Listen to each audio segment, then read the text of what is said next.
Long before dancehall knew the name Vibes Kartel, before the stage lights, the media frenzies, the police raids, and platinum hits, there was a woman who moved through the quiet streets of Portmore with the grace of a queen and the resilience of a soldier. Her name was Theresa Wilson Palmer, but to those who really knew her, she was simply Miss P. Born in the rural parish of St. Thomas in Jamaica during the 1950s, Theresa came into a world that demanded more from women than it offered in return. The post-colonial struggles of a young Jamaican nation shaped her values: hard work, dignity, and above all, faith. Her parents, both small-scale farmers, instilled in her a strong moral code and a belief that nothing in life came easy, but everything worth having was worth the fight. Theresa wasn't born into privilege, but she was rich in spirit. As a child, she would help her mother shell peas under the midday sun and follow her father through banana groves, learning the rhythm of nature and the value of patience. She was bright, inquisitive, and often silent, taking in the world with the cautious optimism of someone who had seen both kindness and cruelty. Education was a luxury, but Theresa made the most of what she had. She attended a local primary school and later a high school in Kingston, where she moved to live with relatives. The city overwhelmed her at first. The constant movement, the rough patois on every corner, the blaring horns, but she adjusted quickly. She was determined to make something of herself, to rise above the limitations placed on women from her background. By her early 20s, Theresa had become a symbol of quiet strength. She worked a series of jobs, first as a clerk in a garment factory, then as a cashier in a supermarket, later as an assistant in a government office. The work was tiring, the hours long, but she never complained. She moved with purpose and carried herself with a confidence that belied her modest paycheck. She married young, though the union didn't last. The man she thought would be her partner through life turned out to be unreliable, and by her mid-20s, she was a single mother. But Theresa was never one to beg or break. She held her head high, even when her pockets were empty, and raised her children with the ferocity of a lioness. Portmore became home. A rapidly growing suburban community just outside Kingston, it offered both the challenges and opportunities of a city in flux. Theresa rented a modest two-bedroom home in Waterford, one of Portmore's tougher districts. There were nights when gunshots pierced the sky and days when food ran thin. But her home was always a sanctuary, filled with laughter, music, and unwavering love. Theresa had 4 children, but it was her second son, Adija Azim Palmer, known to the world as Vibes Kartel, who would shake the foundations of dancehall and redefine the genre itself. To her, he was simply Linton, a boy with too many questions and an imagination that couldn't be tamed. Linton was unlike any child she had ever seen. As early as 5 years old, he would mimic radio announcers and create rhymes out of thin air. His first stage was the living room floor, his first microphone a bent spoon, and his first audience was his mother. "Mummy, listen to this one," he would say, and she would pause whatever she was doing to give him her full attention.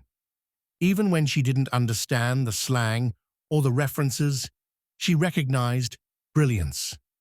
Despite her modest means, Theresa made sure her children received an education. She packed school lunches even when there wasn't much to pack. She stayed up at night stitching uniforms, whispering prayers over their beds. She walked Linton to school every morning until he insisted he could go alone, always kissing him on the forehead and saying, "Be smart, my son. Be wise. Struggles and strength."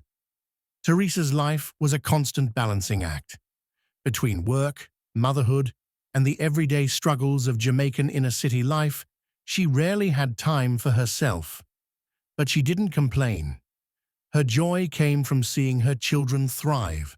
She supported Linton's dreams, even when those dreams seemed too big for their small home.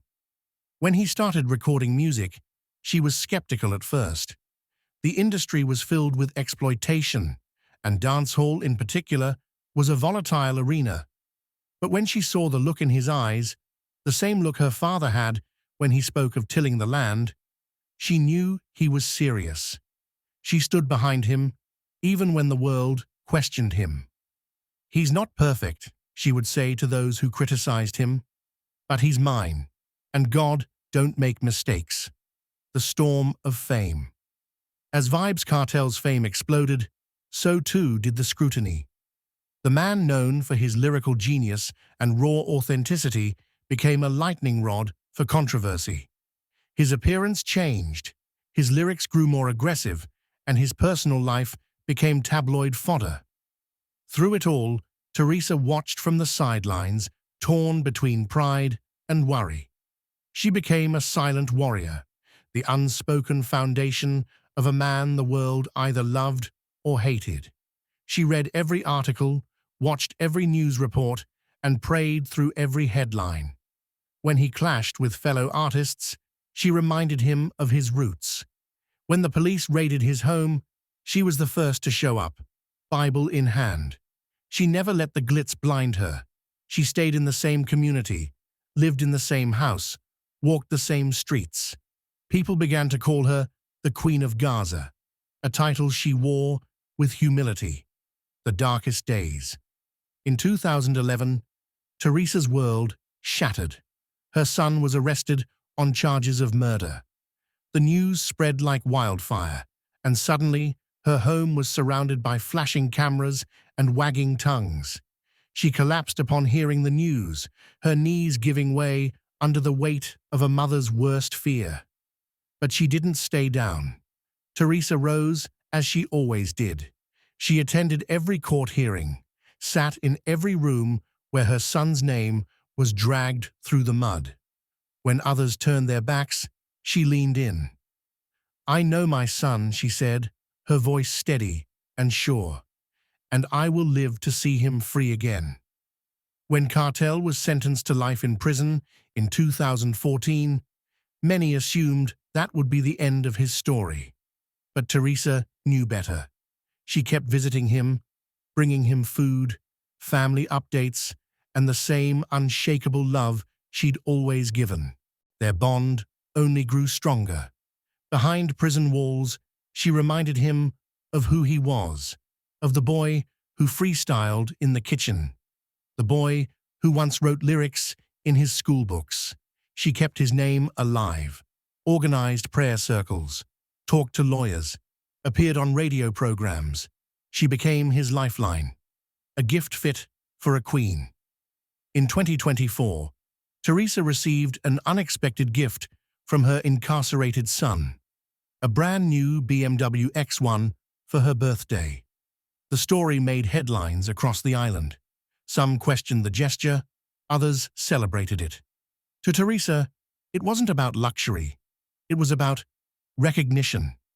She had spent her life walking to school, to work, to courtrooms.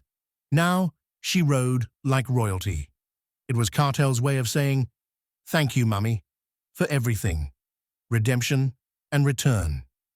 July 2024 brought the miracle she had prayed for.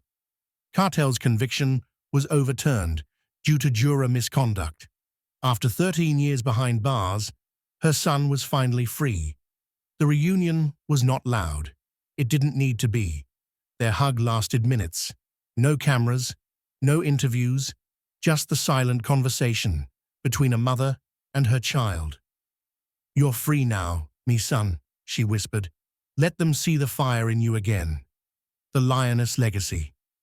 Now in 2025, Theresa walks through Portmore not as a celebrity, but as a survivor. She rarely speaks to the press, but when she does, her words carry weight. She is not just Kartel's mother, She is a symbol of struggle, of faith, of unwavering love. She raised a boy in a house with a leaking roof and gave the world a voice that echoed across continents.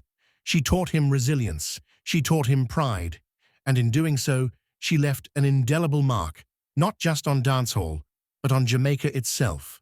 Theresa Wilson Palmer, Miss P, the woman behind the legend, the queen behind Gaza. Her story is one of grit, grace, and God, and it's far from over. Please subscribe.